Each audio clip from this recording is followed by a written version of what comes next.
In today's video, I'm going to teach you how to change button background color.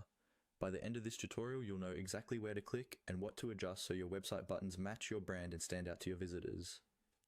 Let's start inside your site editor. First, locate the button you want to change. This might be a Contact, Shop Now, or Learn More button on your page. Move your mouse over that button and click it once. When you select the button, you should see a small menu or toolbar appear next to it, showing different options for editing. From that small menu, look for the paintbrush icon, sometimes called the design icon. This icon is what you use to change the look and feel of the button. Go ahead and click on that paintbrush.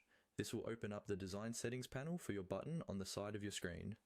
In the design panel, you'll see an option labeled Customize Design. This is where you can go beyond basic presets and really fine-tune the appearance. Click on Customize Design. Once you do, you'll see more detailed controls for things like borders, text, and of course background colors. Next, we'll focus on the button's hover state. The hover state is how the button looks when someone moves their mouse over it. In the customization panel, find and click on the option labeled Hover. This makes sure that the changes you're about to make will apply specifically to that hover effect, which is a great way to add a little interactivity and visual feedback. With the hover state selected, look for the section called Background Fills.